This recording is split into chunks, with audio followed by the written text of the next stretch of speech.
Okay, so let's talk about lower level movement today. This is one of the hugest problems for some of us, and for some people with eating disorders, it's not a problem at all. So you're just going to have to decide which one of these, which category that you are in. The people who it tends to be a large problem with are people like me who have a really strong sort of what I call OCD ED component to your eating disorder, really plagued by rules and rituals and things like that. So I talked a little bit about exercise in the last video. I want to talk today about lower level movement, what I call it, lower level movement. And that is a really tricky area because lower level movement is things like walking and cleaning and going to the grocery store just to walk around and not really buy anything, and standing when you could be sitting. So I had this rule that I wasn't allowed to sit down basically in daylight hours most of the time, but it was probably more or less from like 7 a.m. till 10 or 11 p.m. For years I couldn't sit down in that time. And I never told anyone about this because it sounds so fucking crazy. Like, it's not the sort of thing that you can really voice to people. Oh yeah, I have this like rule that I don't sit down all day. That's fucking lunatic stuff.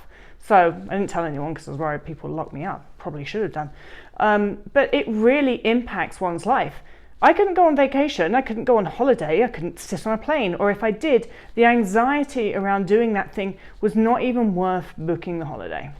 So this lower level movement stuff can be crippling.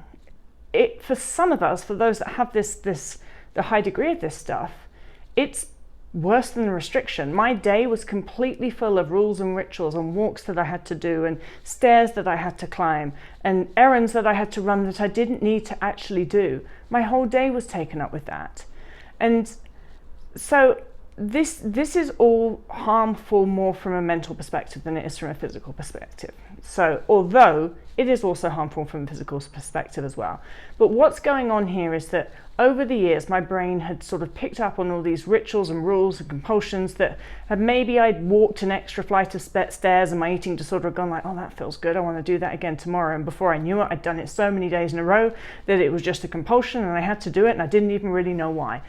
So these things form over the years until you get to a point when your life is completely just muddled in them and all of these things that you have to do. And it's this mental neural network. Our brains form neural pathways when we do anything over and over again. And that's why in school they make you repeat things, because that's how our brains learn. And so once I've been repeating things like not sitting down during the day and all of these other rituals that I had, my brain was learning that that's what I had to do. My brain thought that's what I had to do because that was what I'd been doing and that's what I had taught it that it had to do, because our brains are just big learning machines and we teach them with our actions. So then you get to a point where your brain's like, it's scary not to do that. It's scary not to take those stairs. And your brain is saying it's scary because you've taught your brain that you have to do those things. So your brain is only doing what it's told. So then when you say like, I'm going to try and not take the stairs, your brain's like, nah, are you crazy? You have to take the stairs. You always take the stairs. Well, something bad's going to happen if you don't take the stairs. And you're like, yeah, probably right. I'm going to take the stairs just in case. And then you just took the stairs. So you further confirm to your brain that you have to take the fucking stairs. It's a big old mess, isn't it? But that's neural pathways for you. Good news is that in recovery, you have to learn how to rewire that shit. And the way that you rewire that shit is not taking the fucking stairs. And then you don't take the stairs, and guess what? Nothing bad happens. And your brain goes, oh, well, maybe we don't have to take the stairs every day.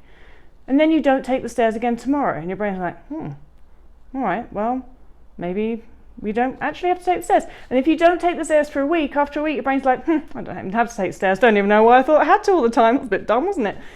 It's actually both that simple and that difficult. The hardest part is committing to not allowing yourself to follow through with those movement compulsions and rituals.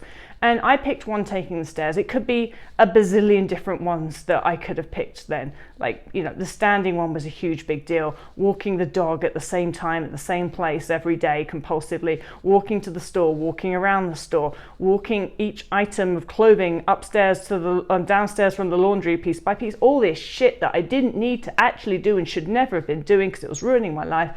All I had to do to stop doing it was stop doing it. And it really is as simple and as difficult as that. And nobody is going to make you stop doing this stuff other than you. Because you're an adult and you can do whatever the fuck you want, really, unless someone sectioned you. And so the reality is that nobody is going to stop you doing all of these stupid compulsions and rules and rituals other than you. So you might as well just get on with it.